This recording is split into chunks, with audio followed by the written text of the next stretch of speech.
Les super-héros décryptés avec Thierry.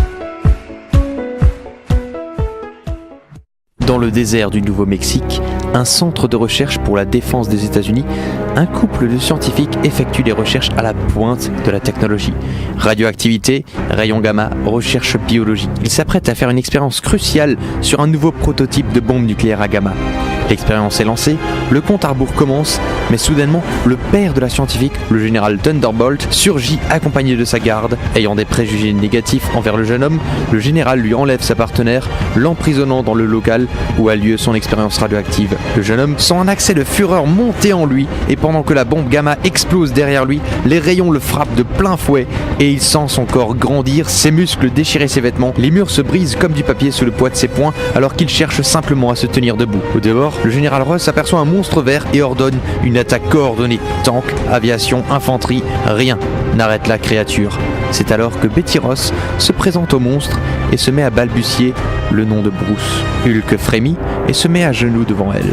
Elle pose sa main sur sa joue et tandis qu'elle lui chuchote des secrets doux et réconfortants, le géant massif se transforme et redevient le jeune homme qu'elle connaît. Épuisé, Bruce s'évanouit dans les bras de son aimé, alors qu'autour d'eux, le paysage ravagé, les chars détruits, les hélices en morceaux et des corps immobiles accueillent les véhicules du SHIELD.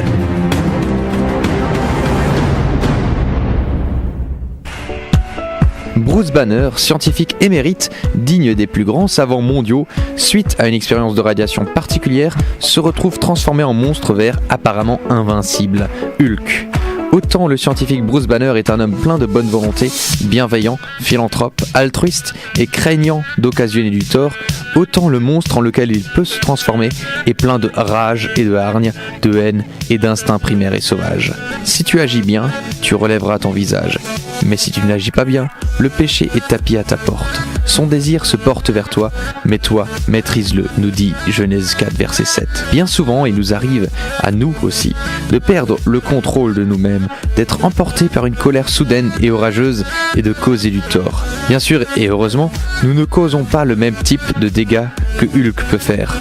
Mais vous arrive-t-il malgré tout de vous remettre en question, de regretter vos actes et de vous sentir coupable? Et d'ailleurs, c'est arrivé à Bruce, ces sentiments, ces questions parfois pas si évidentes que ça.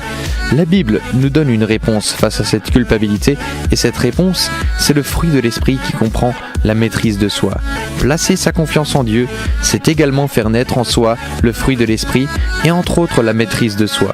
N'ayons pas une double nature, Bruce Banner versus Hulk, mais soyons entiers, soyons doux, pleins d'amour, de joie, de paix, de bonté, de fidélité, de douceur, de tempérance et de patience. Si peut-être vous vous sentez comme un Bruce désemparé et à la merci de vous-même, à la merci d'un Hulk, peut-être serait-il temps de demander à Dieu de vous transformer et d'accepter de changer afin que Christ vous donne cette paix qui surpasse toute autre chose et qu'enfin vous puissiez vivre en paix.